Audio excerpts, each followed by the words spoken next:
Hey everyone, welcome back to Digital Health Entrepreneurship. Today, we are privileged to have Ian McFarland with us, who is the CTO of Fruit Street.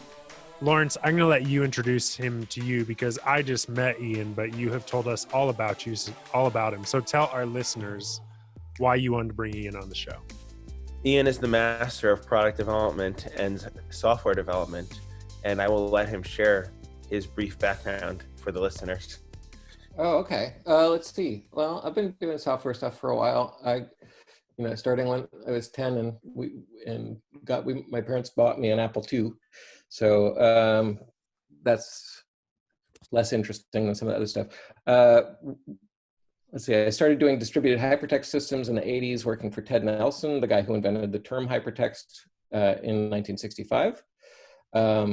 That was about when Tim Berners-Lee was also starting to think about this thing that turned into the World Wide Web.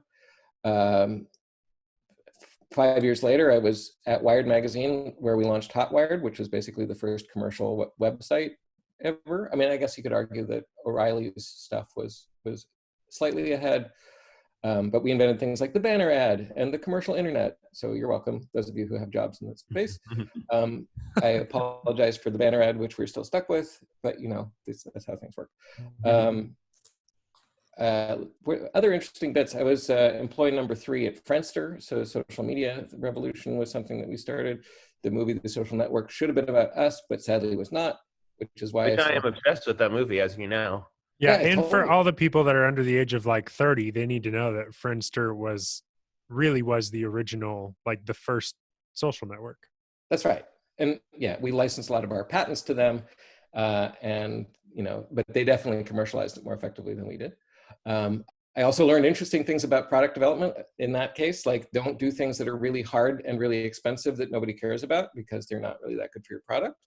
We can get into that at some point. Let's see, I was CTO and general manager at Therapeutics, which was my first sort of big thing in the healthcare space. We had the first software as medical device, first pure software piece of treatment logic that was ever cleared by the FDA to treat any disease state of any sort. That was an interesting thing. I've been agile development is something that I've been doing for about 15 years. I was also effectively CTO, VP of technology at Pivotal Labs, which is very well known in the software engineering space as a very strong, like we were kind of the ones who, kind of commercialized agile development as a thing. It's now what everybody does, but at the time it was a lot of explaining, wait, why do you do those things in that weird way that produces this very different kind of outcome? And now you are CTO at Fruit Street. Yes, that's much more recent. And I ran into Laurence through a mutual connection, and have been helping out here. And I think we're trying to do something really exciting and new here, really trying to reinvent this whole like healthcare thing in a post-COVID world. And so that's those are the high points. So Ian, for all of the physician listeners that are listening to the show, can you please explain what Lean Startup is and why it is a good thing to do when you are developing a healthcare product? Absolutely. So Lean Startup, so there's this thing called the scientific method that I'm sure a lot of our physicians have heard of, and it's about applying evidence to problems that you're trying to solve. And so Lean Startup is really so Lean Startup is there's a book by Eric Ries, who's a friend of mine, who described really applying scientific method to how you solve product problems. It's based on some work that predates him, but the previous book was harder to read, and what's interesting about Lean Startup is it's very much a business-oriented book. So there's a lot of people who talked about how to make things with a more evidence-based approach, but he was the first person who really packaged that in a way that made sense to business stakeholders. And some of the core ideas are that you start with a hypothesis, and then you build something, and then you measure how it was used, and then you learn from that, and then use that on the next iteration of the product. So rather than deciding up front how everything's going to be, you can in a much more iterative way, you make sure that your assumptions are right so that you're building based on meaningful statistical input about whether or not you're building the right product for the right market fit. So how do you know if your product idea is a good one, if you've just come up with the idea? So that's an interesting. Let me say something about good ideas. So first of all, whether it's a good idea or not is not sufficient. Like I think there's lots of good ideas out there. How you execute is an important topic, and we should come back to that. But how you know whether it's a good idea is you test it. You go and see whether is somebody really going to spend money on something? Or is it a real need that somebody has? It's very often we have these ideas, we get excited about some idea around something, and then we build it, and then it turns out nobody actually wants that problem solved. Or often it's that we got it close but not exactly right, and we didn't know that if we changed it slightly, it would work much better.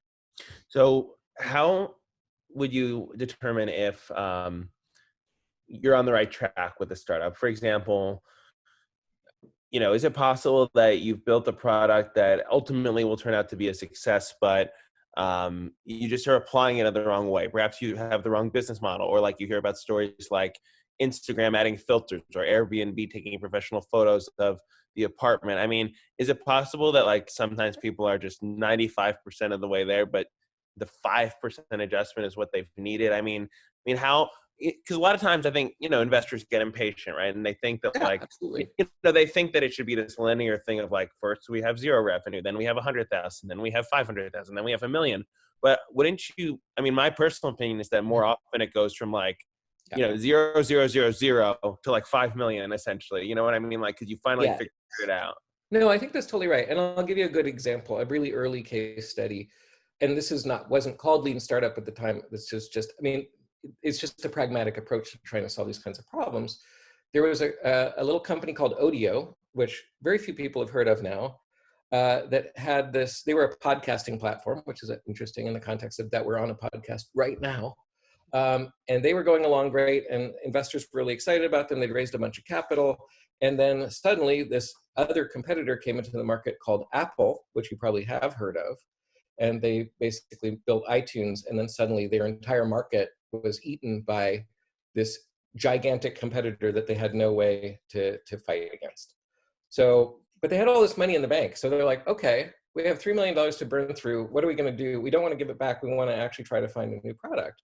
And so what they did was every Wednesday, they do basically a hackathon and come up with some new idea. And they built, a bunch of different, like every week they would come up with a couple things and build a couple things. One week they came up with 2 things. One was called Twitter, TWTTR, because they didn't have any vowels in it yet. And the other was called Hellodio. And Hellodio was a little thing where you could build video messages and share them with people. And the investors were nuts for it. And this other thing called Twitter was a basically SMS-based chat service where you could share stuff with your friends. And what they saw in the Twitter one was that people were really sticking to it. People were spending sometimes $100 a month just on SMS messages because it was so compelling to them. And they're like, we think we're onto something. So a lot of it's about being able to detect signal in the market. Over time, they earned enough money that they could buy 2 additional vowels, so $300 a piece. And now they're Twitter, and they're a public company. And obviously, there's still a question of they're still trying to find just the right business model, but they did go from a super early stage startup that was basically going to fail to one of the most influential social media platforms in the world. Yeah, I think that startups are, companies that don't know what its product is or who its customers are half the time. Well, that's right. And they were in a very different segment. And, that's what's called a pivot, right? They had something where they had new signal, and they're like, we should change the business to focus on that thing that's successful. And they were doing that so the trick there is they were doing that based on very partial evidence, right? They said, oh, we're seeing really strong engagement. And so in that case, the fact that people were that they found it so compelling that they were really stuck in it and they were spending time in it, that's a really strong signal that there's something valuable there. Mm-hmm. When I was at yeah. Friendster, I think that was a similar idea there, right? Like, so what drew me to Friendster was the fact that a bunch of my early adopter friends were spending ridiculous amounts of time on it. And what we saw was very good customer engagement. We would see like 29 page views per session, 25% daily active, 50% weekly active users. These kinds of metrics are really unusual in the space. And so seeing that kind of engagement metric, that's where you double down. And we didn't win because we did there's a whole other topic of how we made the wrong decisions.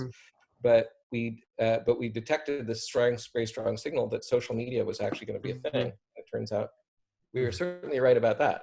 That is true.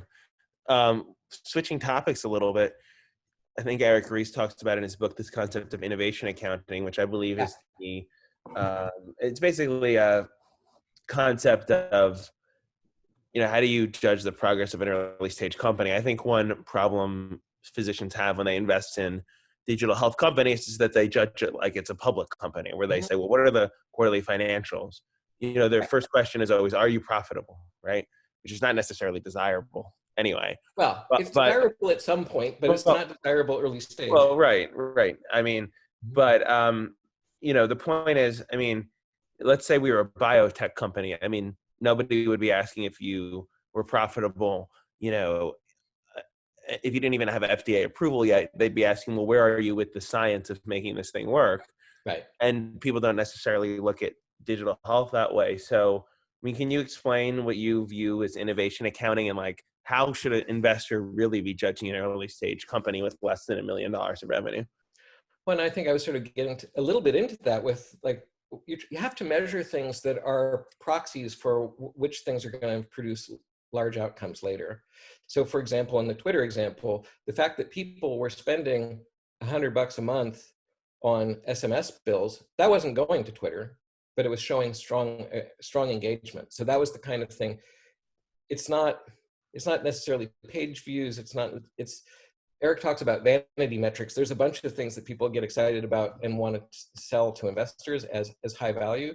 The trick is to really understand what's motivating behavior at that micro level that's going to then play out into a macro level outcome. So that's like a really key thing. You can deal with like at what price they're willing to buy it. That's a whole separate question. Oh, I found it. Awareness, acquisition, activation, revenue, retention, and referral. That's right. Something like that. And those are called pirate metrics because they are AARRR, so R. Right. Oh, I like that. That's where the name comes from. Yeah. So, Lee or Seth, have any? I do. Ian, thanks for joining the show. As a technologist, do you have any advice for fellow technologists who work for intense, cluey, but maybe rough around the edges entrepreneurs who are really gung-ho? Like me? No, I'm not the other ones he worked for, not you, Laurence. That's a complicated question. I think, there's so much, especially early stage, there's so many different directions that things can go. And so it's always, when you're looking for someone to partner with, there's a question of, is this person onto something? Is it, one of the things that really drew me to working with Laurence specifically is his willingness to jump in and be very evidence-based and try stuff out. And people talk about moving fast and breaking things. And I think, there's a Silicon Valley thing about disrupting everything. And the thing is, that's a very Silicon Valley kind of idea. And honestly, what you don't want to do is disrupt people's health, right? Like you want to balance sort of that disruptive impulse to try new things and be willing to break the old systems, but do it in a way that's responsible and respectful of what's there. Working with early stage entrepreneurs, there's all sorts of different styles, right? So I think somebody who really cares about the outcome that you're looking for and is driven to try to improve product in a fundamental way. That's the thing that's, to me, it's actually surprisingly rare. often people get very enamored of their ideas and don't want to test them. I think what I've seen more often than not among early stage entrepreneurs is people who are so convinced that their idea is perfect the way it is. And they're kind of a tell is when you sort of ask questions about sort of problem areas in the business model, whether they get excited and engaged trying to solve them, or whether they're dismissive and like, no, that's not a problem for us because of usually some magical reason that it's not going to be a problem. So I always tell my wife, who's also our chief marketing officer, that you should constantly be trying to prove yourself wrong. yes. She doesn't like doing that, but I do love her. That's awesome. It's critical. Typically because I'm always wrong. I'm always wrong. That's the problem with that comment. But well, people are always wrong. It turns out, no matter how good your insights are, most of them are probably wrong. Right? Like if there was a great coverage of peer-reviewed papers which found that only 20% of them are actually correct. And also back to our other episode. Yeah. It's not what you don't know that hurts you. It's what you know for sure that just ain't so. Yep. That's totally true. Yeah. No, and this is why being evidence-based is such a big disruptive innovation. As an entrepreneur, you should know, like, why wouldn't I want to know from someone being critical that I should change something and entrepreneurs often want to wait for the market to tell them that they're wrong instead of listening to advice. Yeah. And that's a really expensive way to go. Yeah, it is, which is why historically, startup owners and founders with big ideas are really good at spending VCs' money because they don't want to get feedback. They don't want to prove themselves wrong and stuff. I have about 1,000 questions I want to ask you. And so we're going to have on the show many times. But before we go, I'd love to just know, what are like 3 technology products that you think are just like the best? Amazing. Make sure you say the right answers. And you're not allowed to say any products you're currently working on. Oh no. But what about tools though? Tools. Yeah. You mean products like end consumer products or like just like products or tools, tools? like technology creations that tech teams have built that you're like, this is awesome, and you love it for whatever reason you love it. So one thing is AirPods, which I was like so opposed to when I just thought they looked incredibly stupid and I was really sort of very dismissive of them. But what I found is that once I started to use them, I actually can't, I am uncomfortable using my telephone without them anymore. Like it's actually changed the way I've used a thing that I've been one thing about AirPods before you go to the next tool. Yeah. In AirPods are like a thing, especially the new AirPods Pros. I do lose them a lot, but I find that their value is so much that I just have like a bowl of them in my kitchen for when I lose them. Yes. It's embarrassing how much I lose them, but they're so valuable that it doesn't matter. They're so great. Do you have in right now, Ian? I do not have them in. Okay. I didn't know because I can't see your ears behind that wonderful beard. No. Okay. I don't have them in right now.